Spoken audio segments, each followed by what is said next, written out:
Breakers da Vibra con el Break, donde hoy vamos a vibrar con una persona que aquí queremos muchísimo y que finalmente está de regreso. Ya se ha tomado varios breaks por esta parte del mundo, pero no podemos quedarnos sin estos advices y sin todo este conocimiento que él tiene con el alma también. Así que bueno, démosle la bienvenida al doctor Santiago Rojas. ¿Cómo estás?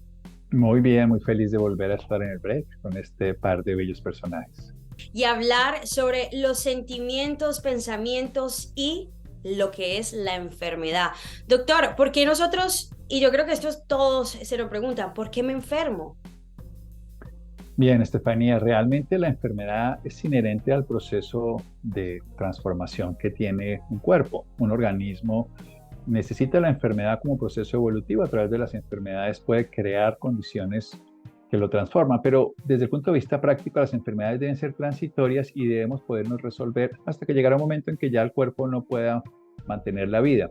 Sin embargo, nos enfermamos por causas ajenas a la naturaleza del mismo cuerpo, y estas son porque no comprendemos quiénes somos en realidad desde una perspectiva evolutiva, usamos inadecuadamente nuestra mente, nuestro cuerpo, nuestra energía. Digamos, nuestra mente en preocupaciones, anticipaciones, viviendo en la memoria o viviendo en la especulación del futuro.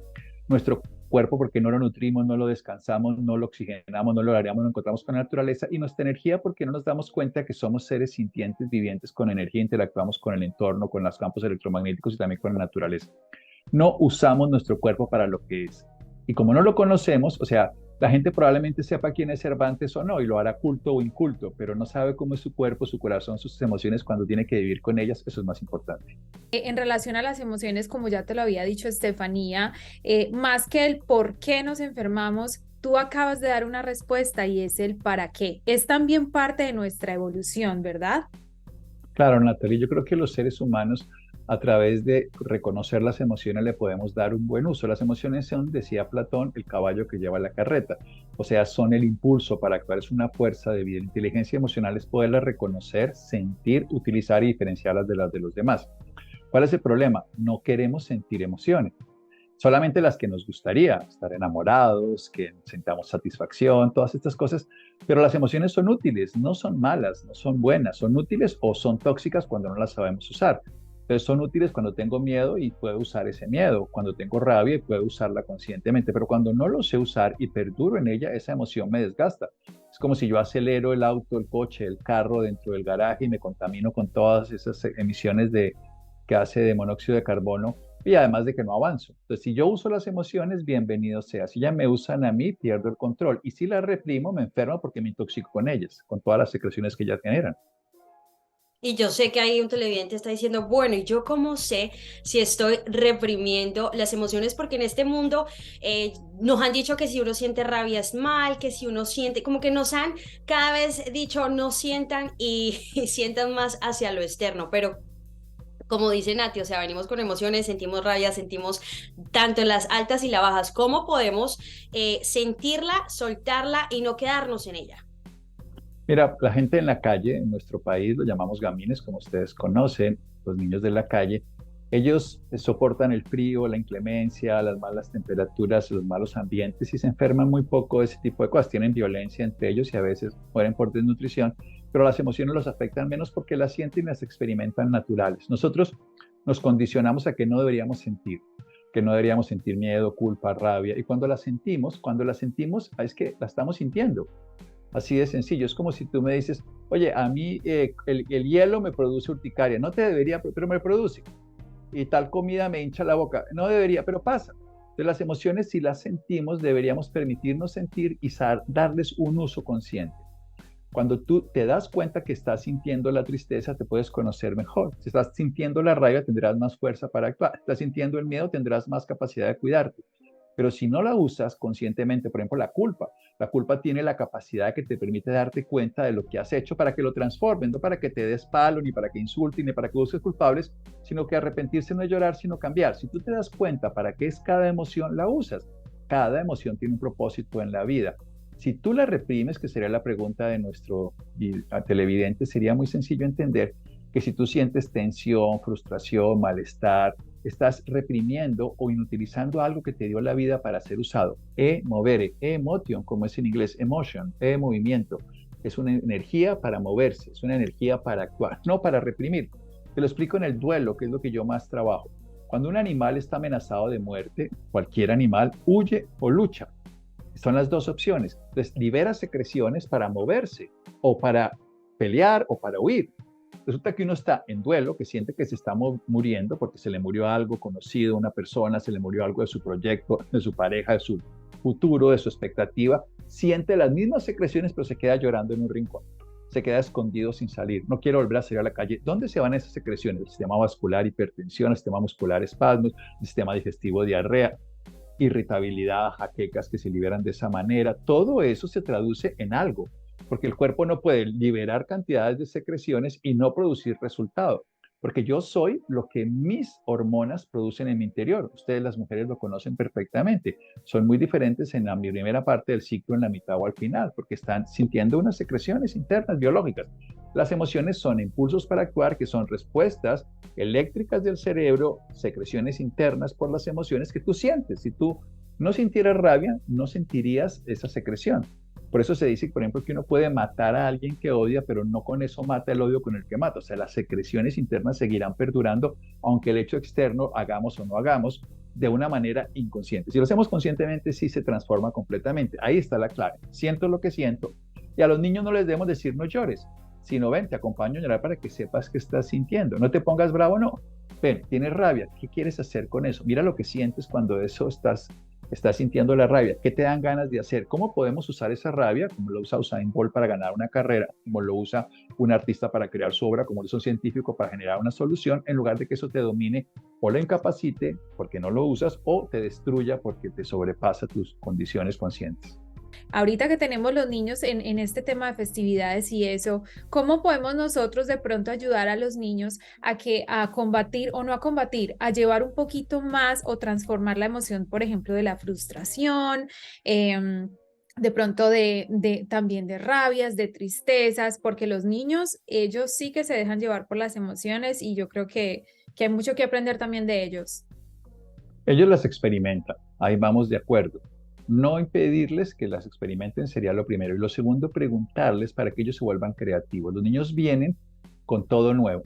Ahora me contaba, venía en la carretera y me contaba la persona que venía manejando que su hijo, que tiene 2 años y medio, sabe perfectamente llamarla por teléfono y le hace una videollamada y nos llamó. Y habló perfectamente, pues obviamente a los 2 años y medio, los niños vienen con eso incorporado, pero vienen a descubrir el mundo. Entonces, cuando un niño se frustre, le dice, ven, vamos a hablar. ¿Qué sientes? Permítete sentir. ¿Qué puedes hacer con eso? ¿Qué crees que podríamos hacer todos para esto? Y empezamos a hablar en lugar de solucionar el problema. ¿Cuál es el error más grande que tiene un padre? Si me lo ponen a mí a resumir, que le quiere vivir la vida a su hijo como él cree que debería ser. Y eso le incapacita a hacer lo que es. Haz de cuenta la historia famosa del patito feo, que tú eres una mamá pato y tu hijo es un cisne. Entonces, tú quieres que el hijo se vuelva un pato. Y resulta que es un cisne que va a volar mejor, va a cantar mejor, va a hacer nadar mejor, va a hacer todo mejor. Y tú quieres incapacitarlo, o lo contrario. El hijo es un puerco y la mamá es una leona, y entonces quiere volverlo un león cuando no tiene esas características. Y el peor error entonces es que una madre o un padre quiere hacer lo mejor para su hijo desde su perspectiva y no permitir que el hijo descubra a través de esa posibilidad. ¿Y cómo lo hace? A través de preguntas que encaminaban a que el niño, la niña, no se incapacite, no se limite a experimentar sus dificultades, no solucionarle los problemas, no sustituirle sus pérdidas, sino llevar a que comprenda lo que se ha perdido, que se dé cuenta que es natural que se pierda. Tú quieres llevar a un hijo a la frustración rápidamente, incapacítalo quitándole todas las frustraciones. En cambio, permítale que las experimente para que saque lo mejor de él y descubra la resiliencia. Como hacen las aves que botan a su polluelo al aire para que aprenda a volar y no las llevan siempre encima de ellas para que no se vayan a limitar o no les vaya a pasar nada. Necesitamos experimentar para aprender y crecemos a través de las dificultades que solucionamos. Lo demás, los obstáculos que nos quitan, nos incapacitan, los que nos ponen y nos acompañan, nos fortalece. Qué hermoso. Y yo sé que uno ahí quedó con esas respuestas que uno se pregunta, porque como tú dices, desde chiquito nos vienen de pronto ay, que no sientas, no te enojes, apagarnos y desconectar cada vez con nuestra esencia. Para esas personas que están en casa, doctor, y que dicen, bueno, por reprimir ciertas emociones, el cuerpitecito me pasó la factura y obviamente uno ya entra como en ese estado automático de reaccionar a sus emociones o de reprimirlas para no sentirlas. ¿Qué podemos hacer desde casa para comenzar a observar nuestras emociones y poderlas sentir y no vivir en forma automática? No las pensemos, sintámoslas. El tema fundamental, hay una cosa que es una triada esencial que se descubre desde hace ya unos miles de años en la India, y la neurociencia solo hasta el siglo pasado a finales se da cuenta que como respiramos, pensamos y sentimos, y de acuerdo a la postura nos comportamos. Si ustedes están bravos, los seres humanos, van a tener una postura corporal, una respiración y una atención emocional y mental igual. Si yo no puedo cambiar el pensamiento y el sentimiento, porque si intento cambiarlo, lo que hago es que me conflictúo, puedo jugar con las otras dos variables, que es la postura corporal y la respiración. Lo primero es que cuando nos sintamos de una manera, pongamos atención a nuestro cuerpo, que eso se llama el marcador somático. De hecho, el cuerpo lee mucho más rápidamente las emociones que la mente. A veces uno dice, ¿estás bravo? No, no estoy bravo, y mira la postura que tienes. Cuando uno les está hablando a ustedes y no, no estoy molesta. Ni siquiera se ha dado cuenta la persona que está molesta y su cuerpo ya le ha manifestado la rabia, el miedo, la culpa, la tensión, el asco, las ganas, lo que sea. Entonces, es muy importante cuando empecemos a sentir una emoción que veamos nuestro, se llama marcador somático. ¿Cómo está mi cuerpo experimentando? Porque ahí yo puedo cambiarlo, yo puedo cambiar esta postura mucho más. O sea, yo puedo tener posturas inconscientes, de hecho lo hago todo el tiempo, pero puedo tener posturas conscientes. La segunda cosa es la respiración. ¿Cómo estoy respirando? Y si nos acostumbramos a darnos cuenta cómo respiramos y cómo está nuestro cuerpo, nos podemos dar cuenta también cómo están nuestras emociones de una manera igual, porque son tres marcadores que van de la mano, es un trípode que se mueve permanentemente en relación el uno con los otros dos, y lo que tenemos que hacer es darnos cuenta cómo está mi postura, cómo está mi respiración y cómo está. Entonces, en ese momento que yo me doy cuenta, asumo algo fundamental. Darse cuenta se llama conciencia. La conciencia es la capacidad de darnos cuenta que somos conscientes, es todavía más consciente. O sea, lo llamamos desde una perspectiva que cuando tomamos conciencia es que nos damos cuenta que nos estamos dando cuenta. Y eso es lo que nos permite modificar algo, porque mientras yo no me dé cuenta, esto es lo que le digo a las personas, que se llama la sorpresa que lleva al asombro. Esto es muy sencillo de cómo funciona. Tú vas por la carretera en una autopista de Canadá y de pronto te pasas. Si no te das cuenta, sigues hasta que te das cuenta que te pasaste y te diste cuenta que habías hecho para que entonces puedes corregirlo. En la vida hay que hacer eso, no darse cuenta 2 días después, 2 conflictos después, 3 problemas después, sino en el momento que está ocurriendo, yo tengo que cruzar por aquí, yo tengo que cambiar esta posición, cambiar esta respiración, cambiar esta acción frente a esto. ¿Y eso cómo se hace? Se aprende. Cómo se aprende a manejar, cómo se aprende a hablar otro idioma, cómo se aprende a bailar. Es un procedimiento que se repite y se vuelve una experiencia que se vuelve simplemente algo incorporado a ti. Entonces, ¿cómo es el ejercicio? Date cuenta cuando estás sintiendo cómo está tu cuerpo, cómo está tu respiración y cómo estás ahí sintiendo. Y empiezas a darte cuenta inmediatamente de que tomas una distancia suficiente. A mí me gusta usar un ejemplo que lo dice Sadhguru, que es un líder de la India, que es muy sencillo. Cuando estás en un atasco es muy distinto. Si estás metido en el carro, totalmente dominado, estás vendiendo paletas al lado, por decirlo de alguna manera, y disfrutando, o estás en un lugar tomando una distancia que ves el atasco, pero no te interfiere, en una montaña, por ejemplo, o en tu casa, en tu apartamento, viendo el atasco ahí en la avenida, todos bloqueados. Entonces hay que aprender a tomar un poco de distancia. Primero hay que sentir para que reconozcas, pero luego tomar la distancia para permitir salirte de eso que te domina. Y para eso es el cuerpo y la respiración lo que te permiten, tomando la distancia, tomar el control, tomar la distancia y hacer la transformación.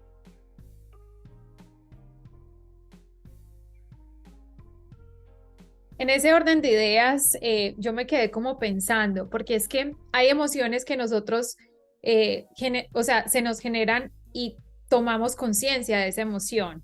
Algunas no sé qué tanto puedas tomar conciencia. Esa es una pregunta que me surgió en este momento. Hay emociones que o sea, se toman con conciencia, que se pueden llegar a tomar con conciencia o viceversa. No sé si me explico. Las emociones son impulsos para actuar, vienen producto de una respuesta ante un pensamiento. Lo que hay que darse cuenta es que los pensamientos no son frescos, los pensamientos son siempre movimientos de la memoria y están basados en interpretaciones. Supongamos que en este momento se cayera la señal de internet. se cayera la señal de comunicación. Entonces, eso en sí mismo no tiene posibilidad de producir nada. Pero mi interpretación es que no es correcto porque debería estar hablando con ustedes. La respuesta que daría sería que me molestaría, me indignaría, me pondría bravo con la señal, con la luz, con lo que sea, y buscaría un culpable. Esas emociones, como son tan reactivas y son tan de alguna manera aprendidas, pero vueltas de una manera inconsciente, me va a costar mucho trabajo descubrirlas hasta un tiempo después. Y eso significa que esas nos toca hacer un trabajo mucho más profundo. Pero hay otras respuestas que son mucho más predecibles, como por ejemplo la tristeza ante algo que es un acontecimiento que conocemos, como saber que perdí un hijo, que perdí un examen, o una anticipación frente a algo que va a ocurrir, el miedo ante alguna circunstancia. Esas son más fáciles de conocer, más fáciles de reconocer, porque sé que está el objeto aquí, la circunstancia no pasa de manera imprevista y sobre todo tengo un tiempo de adaptación y de posibilidad. Entonces uno tiene que empezar con las que son menos reactivas, las que son más profundas, las que son más cotidianas y las que tienen una causa y una manifestación muy reconocida para que con el paso del tiempo podamos llegar a esas otras que son reactivas, que van a requerir mucho más profundidad. Pero obviamente, como todo en la vida, primero lo manejamos en una ciudad y después nos metemos en carretera y si queremos nos volvemos automovilistas en una pista de Fórmula 1. Pero eso es un proceso de aprendizaje como cualquier cosa. Todos tenemos la habilidad de conocer las emociones porque somos seres sintientes. Lo único y lo más importante y lo que hace que la mayoría de personas no puedan ser pilotos de Fórmula 1 de sus emociones es que creen que las emociones se las causa algo externo. Y ese es el primero y más importante error. Las emociones son tu respuesta interna a lo que consideres de tu mundo interno, pensamiento o externo, condición. Y si tú no te das cuenta que tú eres el que las produce, siempre buscarás mi esposo, el clima, las personas, el presidente me pone así. No es cierto.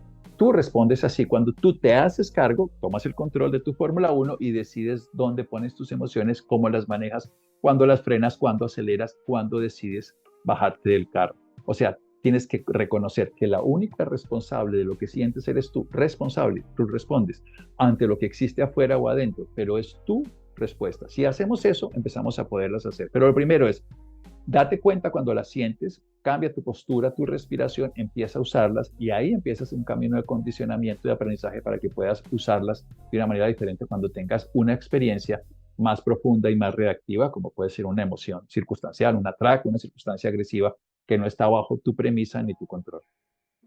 Y yo creo que es tan perfecta la forma del ser humano porque yo puedo ver en ti, pero yo soy la única que puedo sentir. Y así es cada humano y explica mucho lo que dices, pero a eso voy. Pensamiento crea sentimiento. A ver, los pensamientos son movimientos de la memoria.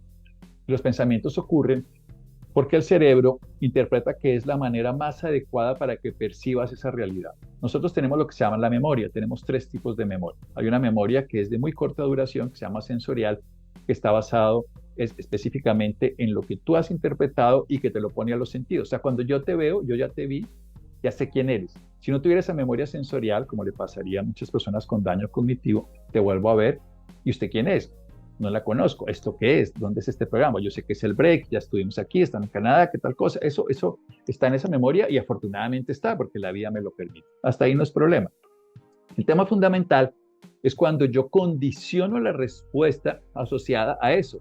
¿Me caes bien o me caes mal? ¿Me parece esto o no me, ante cualquier cosa? Estoy poniendo este ejemplo, pero trasládalo a cualquier agente de la vida. Ahí es donde tenemos que poder intervenir, donde yo pueda ver con frescura. Por eso nos condicionamos a que ya es lo mismo mi esposa, en cambio me enamoro el primer día, pero al segundo año ya no es lo mismo, y al tercer año me sabe lo mismo la comida que como o lo que sea. Y ahí es donde perdemos la posibilidad nosotros de disfrutar y experimentar con conciencia lo que está ocurriendo. Ahí es donde no nos podemos transformar, porque estamos ya condicionados por algo viejo. Los niños que no tienen toda esa, digamos, anclaje en la memoria, pueden disfrutar porque están reconociendo todo lo nuevo. Ahí hay que actuar como niño, hay que actuar como un científico motivado. Hay que ver las infinitas posibilidades que tenemos en esta experiencia. Yo ya estuve con ustedes, ya se me va a preguntar. Para mí, en cambio, esto es, aunque sepa quiénes son, lo que va a ocurrir está ocurriendo. Se está experimentando y se está viviendo. Eso cambia mi percepción, mi interpretación, la emoción con la que lo vivo, porque no es una emoción de yo ya sé, sino una emoción de vamos a ver qué ocurre, que es la motivación. Y esa es una experiencia que podemos decidir hacer. Esa se aprende, como se aprende a hacer de una manera como se aprende a odiar, como se aprende a cuestionar, como se aprende a criticar, que es lo más fácil. La gente aprende lo fácil, a criticar, no a crear. O sea, el que crea se equivoca, el que critica cree que es más inteligente porque puede ver el error.